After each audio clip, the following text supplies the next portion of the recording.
All right, so let me draw again. Let me start with the stuff we're doing. So um,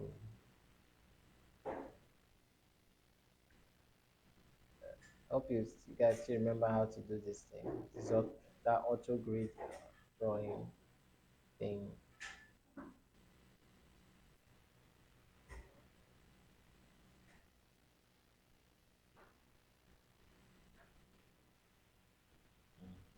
That's really something different. All right. Ooh, such a sharp edge. This guy should not pierce my spirit. Okay, so like I said, wait, wait. All right. So you pick one of the objects. You go to compound objects, Boolean, and then based on the operand or how the operand will perform, union. All you need to do is just add an operand. So if I add this guy, it joins it to the box. So it makes it one item because it's on union. If I did intersects, it will create an intersection where the two objects met. This is what will be left. If I do subtract, it's going to use that prism, that is the second one, the one underneath, to subtract from the first one, the one that was above that. So merge is like union as well, but not exactly like union. Merge is like divide, Illustrator. The Illustrator has that union, it has divide, but divide will maintain the edges of the shape, while union will just merge and combine them together. So basically that. So those are just the operands. Then if you don't want the operand, while it's selected, you can remove it from the opinion or from the section. So let's go back to union. So we can remove this operand and it's no longer there. So it's there as, let's move it. I removed you. Okay, right.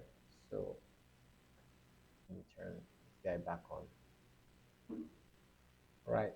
So that's how Boolean works. So you can use it to combine multiple shapes, or you cut a hole through a shape or thereabout, anything that you want to do.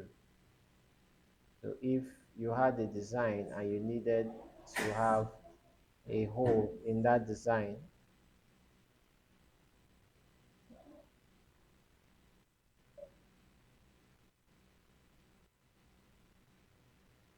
so let's say you wanted to have a hole somewhere like this now between this guy and this guy. So, all right, I can Boolean this guy, do subtract, add operand, and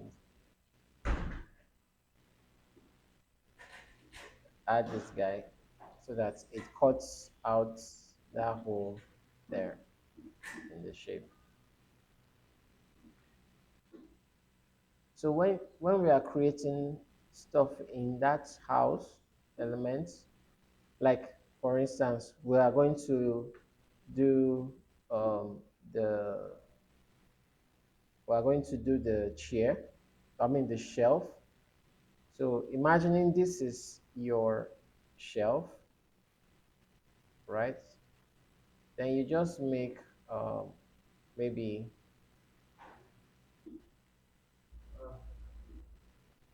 you just make more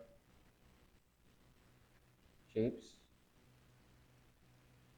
So maybe something like this.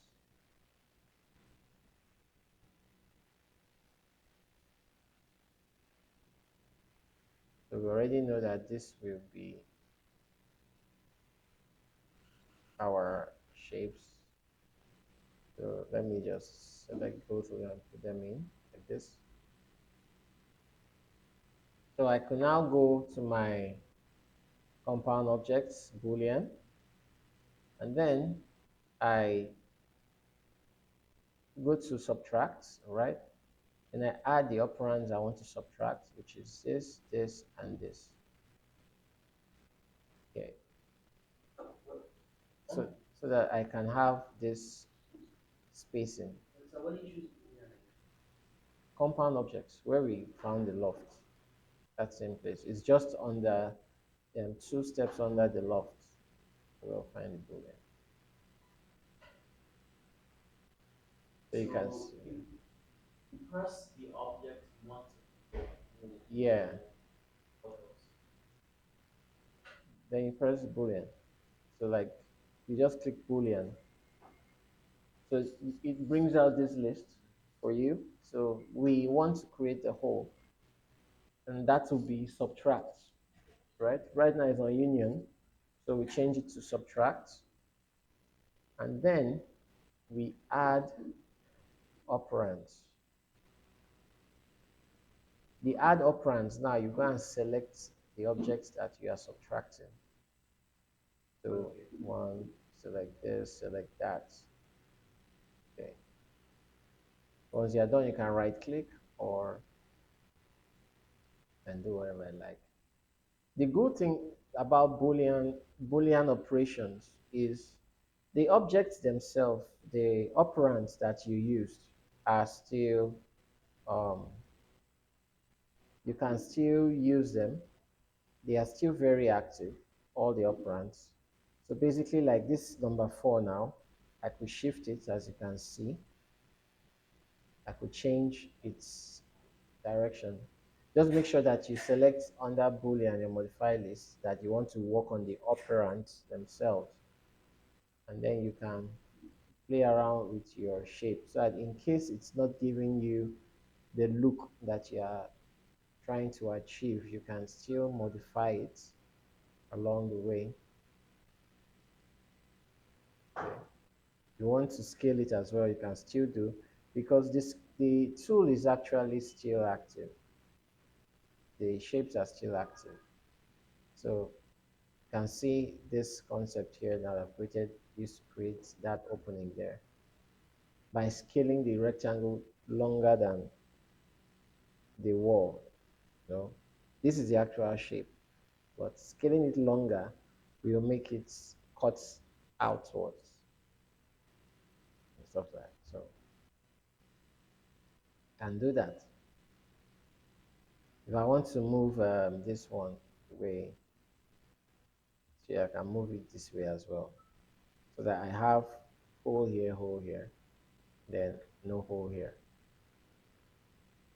So that's the benefit of using booleans. They are not destructive.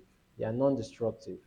So you can create something and then modify it without having to be playing with vertices or anything. Just as the objects are primitive like that, you don't need to actually convert it to an editable polygon. Although other ways to create cupboards, convert a, you create a rectangle, put in the subdivisions, convert it to an editable polygon, and now start extruding and removing all those points. But using booleans, you can still achieve something with it. Okay. Because the other option was to do this. I create a box.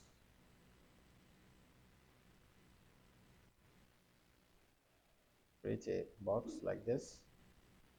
Okay. And then I give it some subdivisions, um, heights.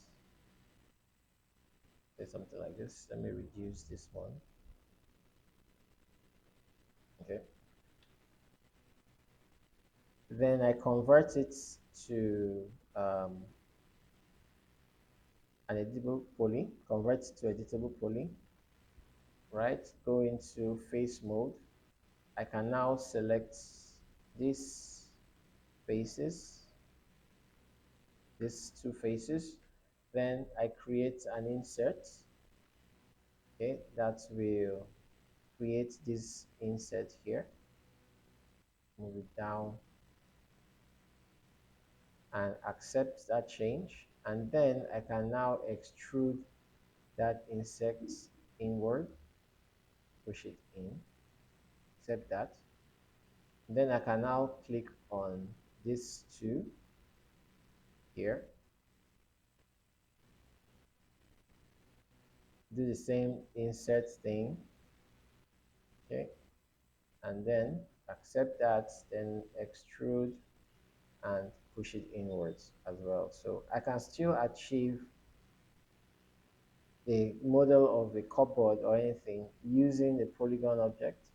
It's just that this is destructive now, because if I wanted to shift, like I shifted this one and created that opening outside, I can't do that for here.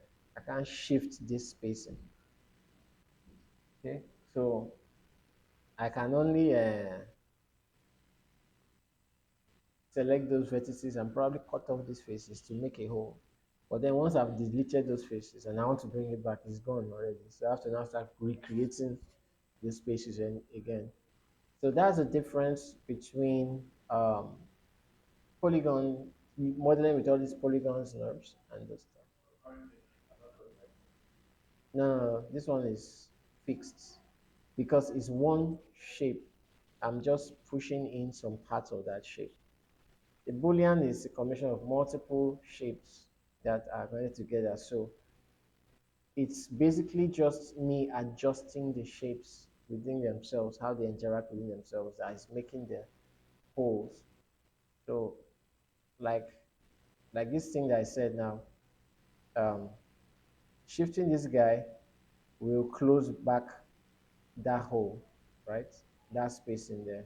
If I want to create the hole again, I just shift him out and I have the hole. So, but I can't do that for this one because this is not multiple shapes. I extruded and inserted from one shape. So I can't shift this side out and create a hole. If I want to create a hole, I have to actually delete this place. And if I now decide I've changed my mind, I now have to start recreating it back. All right, good. So those are the differences between them, but you can actually use each to achieve the same uh, result. Just that one is non-destructive, one is destructive. So the green one is destructive, the red one is non-destructive. Are we okay with that? Okay. So one is like in Photoshop now, one is using raster layers, one is using smart layers. Because you can turn one off and on. Yeah. Okay, so we are good, right? Any questions? Amir and Alex, any questions on what we've just done now? Lofting and Boolean. Any questions? What's the question? Don't know what to ask. Do you understand what we just did with the Booleans? No. Okay, ask. But no, you're not in this class. I shall allow him. Okay, please ask.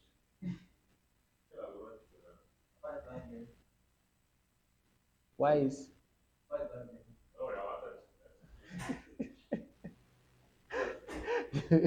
no, no, don't worry, don't worry, don't worry, don't worry. All right, so you guys don't have any questions, see? Okay. This is why I asked if you have any questions, because we are going to create our, where is that file that we were working on initially? The house ongoing, a bit dining. Yes. We want to create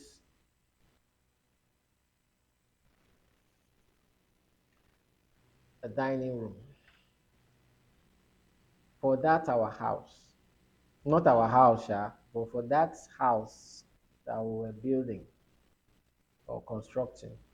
that doesn't have a roof yet, which we will put a roof, but we need to put these things first before we put the roof. If not, it'll be harder to put those guys.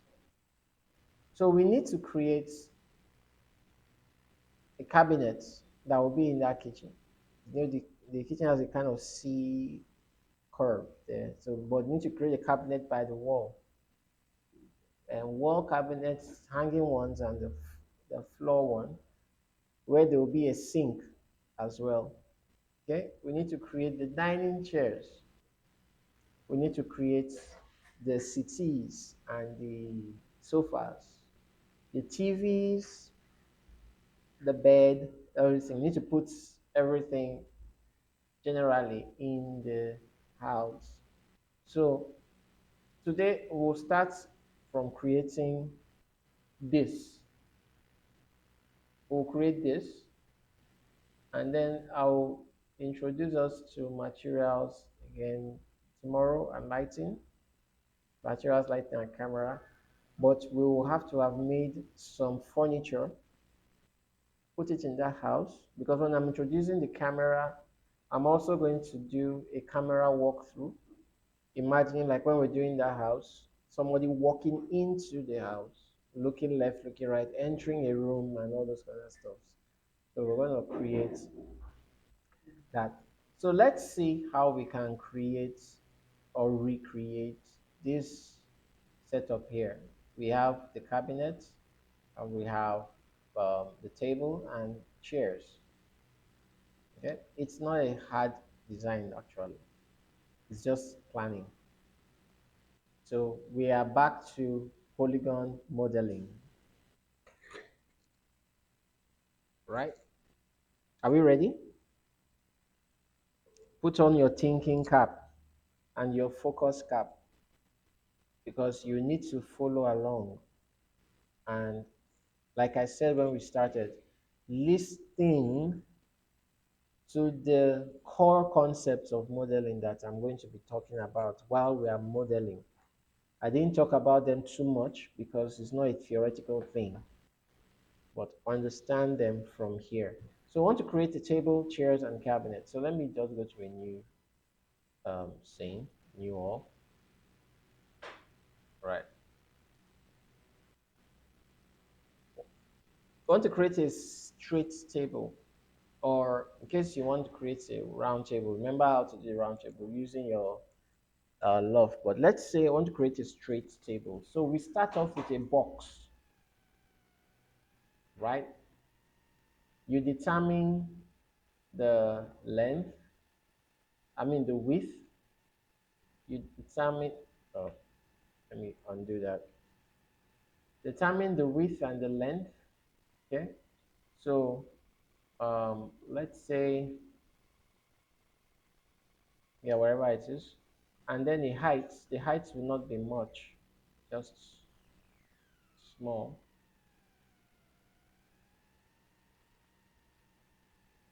And then we can change certain things here. So let me start by changing what we need. When you draw your table, you should have a box like shape this way. So I've not put any segments yet. I've not put any segments. We're starting afresh. When you start drawing, you will have your box like this. No segments, just one everywhere. So this is one key concept of modeling. You ask your question yourself, the very first question you ask yourself, what am I modeling? So I am modeling a table, right? Okay. What are the properties of that of a table? Basically, it has the top, and then what? It has legs. Those are the basic properties, right? So those legs are either four standing legs or two connected legs, or one that is centralized, right? So for this very structured table now, we are trying to create one that has four standing legs. So I want to create a basic table, not very complex, just flat with the standing legs, just like that. So this is the next question we want to ask, because we are going to bring out the legs from this table. How can I divide the table that I will have space to extrude the legs from? Because obviously we're going to extrude the legs out. This is the most basic way of making a table. There are other ways of making tables, but this one is the most basic way. You have just a plain surface, then you need to extrude out the legs. I can't extrude the legs when there are no segments. Any extrusion I do now will just extrude a flat surface. So that means I have to subdivide this table firstly along this axis and then along this axis so that I can have a square here, a square here, a square here, a square here, from whence the legs will come out of. So in modeling, one of the key things you must put into consideration when you ask yourself, what am I designing, is what are the properties? And thinking about the properties, you now ask yourself, what shapes or profiles can I use to get those properties? Like when we're doing the round table in the revolve, when we did the lathe, right? You looked at, I'm designing a table, a rounded table. So the properties of that will be one leg, right? Mostly. And how do I get that profile that will get me both the top of the table and the legs together? That's now what will help you get out that shape that we can now revolve to get the profile. So this one now we need to get 4 legs. So let's say 4 legs. I need to subdivide this table.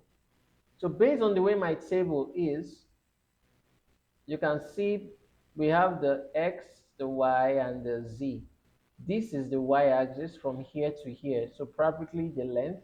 Then we have the X, which is probably the breadth or the width. And then we have the Z here, which is probably the height. So in my length segments now, or my width segments, I want to have lines that will cut across the Z-axis. I mean the X-axis. The X-axis is running this way, so I want to have lines that will cut across it. So I want to have 2 lines that will cut across the X-axis primarily. I could have more if I want to, but these two are the basis. I just want to have those two because we're building a very simple table. Now I want to cut across the Y also. The Y represents what here on this table? The length, right? So if I cut across the length, I could make another 2 lines. And practically, this is what I want to start making the table from. So you're just clicking like, why is it not showing up for me? Your settings here. I'm on edge faces. Jason asked that question and I told him what to do. Yeah. So the edge faces will show you the edges. Default shading wounds. I'm on edge faces so that I can see the edges. So that means 3 length segments, 3 width segments. I don't necessarily need a height segment for this basic table because I'm not extruding anything yet heightly or height-wise. So it's not relevant. So that is also a key point in modeling.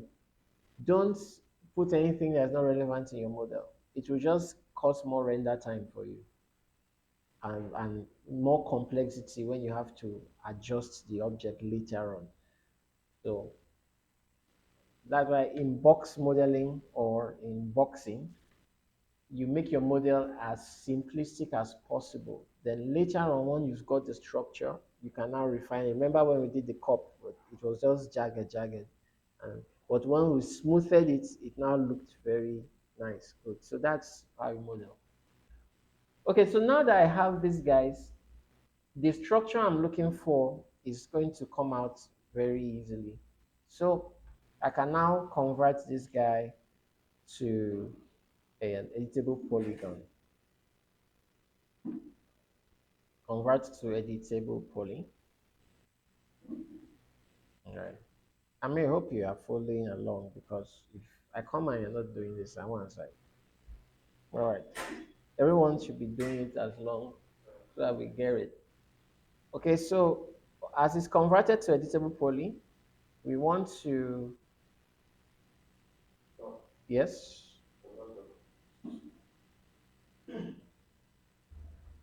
now I said you have to be fooling as I'm talking, not thinking when I'm talking. Because here, TJ just asked this same question and I answered the question. Move to edge faces and you can see it from your default where you have your settings here. Just like we had in AutoCAD, this place is changed the way you preview your shape. You change to wireframe override. It will show you wireframes. So if just use those guys. Huh? Next, now I want to create the spacing I was looking for that made me create these lines in the first place. So since I've made it editable poly, I can now switch. I can actually even go to my top view so that I have a better view of it. I need to move the edges. So I select edges from here, or I click on this editable poly arrow down and select edge from here. So either one is going to be the same thing. I want to move these lines closer to the edges. So to select a loop of an edge, to select one edge, you click once. To select a loop of an edge, double click. To select a loop of that edge. And then I want to move it towards the corner like that. And I want to do that for this guy as well. Yes, and move them towards the section there. Let me zoom in, or let me go into this view. Let me undo that. Select the loop of an edge and move it towards the end.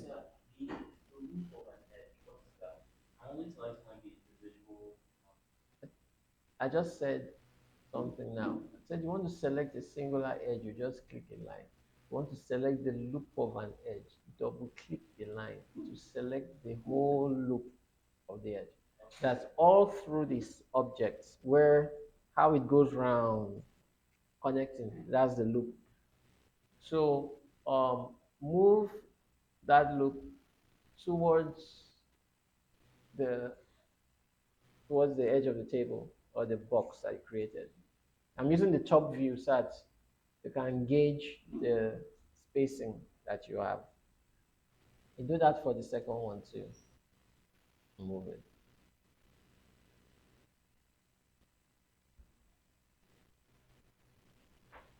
There's one thing about Maya I liked in this concept here, and this guy doesn't know how he does his work. So I'm also going to do the same thing for these guys.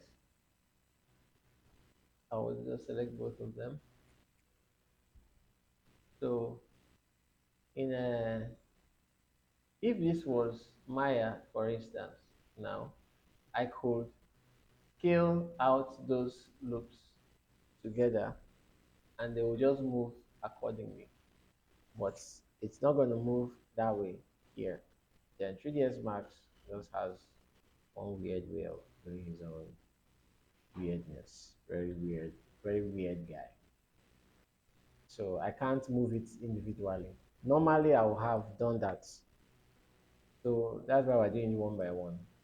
So click this guy and move him also close to the edge just to make a square on these corners here, and do the same thing for this guy.